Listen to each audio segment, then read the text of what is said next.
Hello friends, સ્વાગત છે તમારું મારા કેએમ કિચન્સમાં। આજે આપણે બનાવીશું ખાડવી। ખાડવી બનાવવા માટે આપણે બેટર બનાવીશું।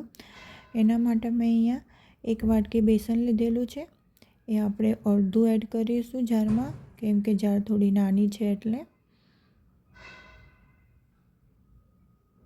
બાજુમાં મેં લીલા મરચાં કાપેલા લીધા છે, એ આપણે અંદર અહીંયા અડધા એડ કરીશું અને અડધા આદુના ટુકડા એડ કરીશું।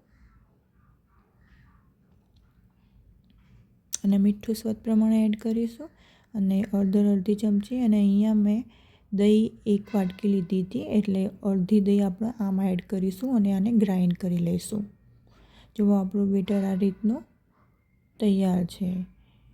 હવે આપણે બીજું બેટર પણ આ રીતે આપણે બનાવી લઈશું। જે બાકીનો બેસન વધ્યું હતું એ આપણે આમાં એડ કરી લઈશું હવે।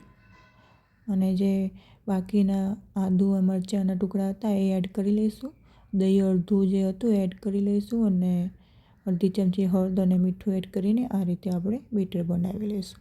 હવે એક ગળણી આ ટાઈપની લઈશું અને આ બેટરને આપણે ગાળી લઈશું, એટલે કે જે તાર હોય કે બધું આવે નહીં, કે કૂચા હોય જે એ બધું અંદર બેટરમાં આવે નહીં, એ માટે આપણે આ ગળણીથી ગાળી લઈશું।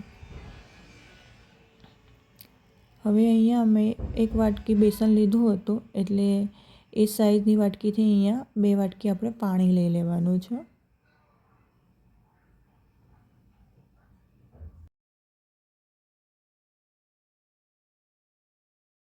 જો આ રીતનું આપણું બેટર બનાવવાનું છે।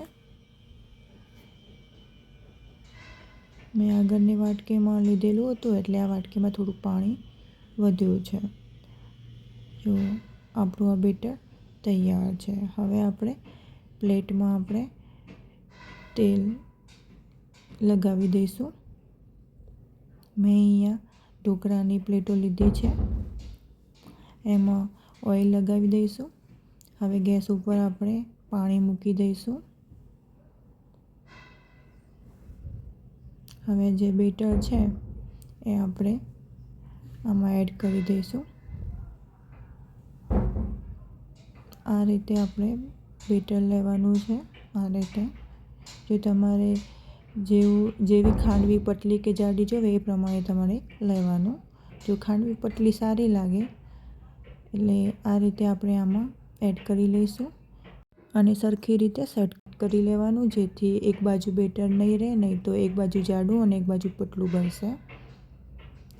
એ જ રીતે બીજી પ્લેટ પણ આ રીતે આપણે સેટ કરી લઈશું અને ગેસની ફ્લેમ હાઈ રાખવાની છે। હવે આપણે એના ઉપર ઢાંકી દઈશું અને 10 મિનિટ માટે એને થવા દઈશું। જો આપણું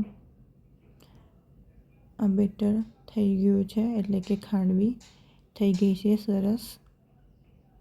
હવે આપણે એને કપડાના મદદથી એને નીચે ઉતારી લઈશું।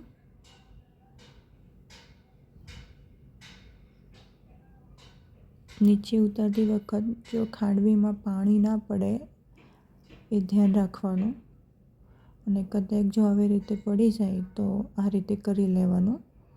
હવે આપણે બીજી રીતથી કરીશું। અહીંયા પહેલાં તવો ગરમ કરવા મૂકી દઈશું, એના ઉપર નોનસ્ટિકનો તવો મૂકીશું અને આ રીતે આપણે એને ઓઇલથી સ્પ્રેડ કરીને અને આ રીતે આપણે બેટર અંદર એડ કરી લઈશું। પછી એને સારી રીતે આ રીતે સેટ કરી લઈશું। તમારે સીધો તવો હોય એ નીચેનો લેવાનો, મારે સીધો નહોતો એ માટે ઓલો લીધેલો છે। પછી આપણે એને ઢાંકી દઈશું અને 5 મિનિટ માટે થવા દઈશું। જો આપણી ખાંડવી થઈ ગઈ છે। અહીંયા નોનસ્ટિકનો તવો હતો એટલે જલ્દી થઈ ગઈ, અને હાઈ ફ્લેમ ઉપર આને કરવાની, અને એને હવે આપણે ઠંડી થવા માટે સાઈડમાં રાખીશું। હવે અહીંયા જે ઢોકળાની પ્લેટમાં આપણે જે ખાંડવી બનાવેલી હતી એ આપણે આ રીતે ચપ્પાની મદદથી કાપા પાડી લઈશું। આ બેટર ઠંડુ થાય પછી જ કાપા પાડવાના, અને આ ચપ્પાની મદદથી આ રીતે આપણે રોલ વાળી લઈશું।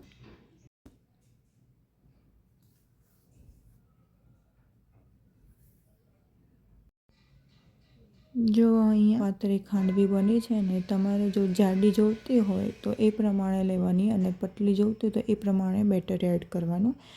પણ ખાંડવી પતલી જ સારી લાગે છે.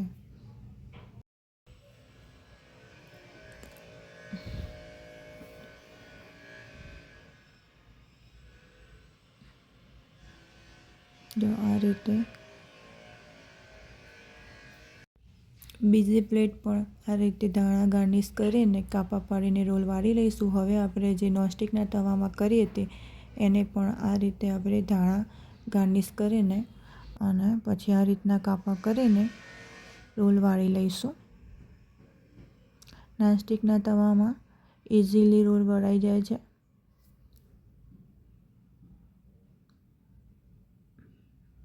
આ રીતે કરીને આપણે બધા રોલ આ રીતે વાળી લઈશું.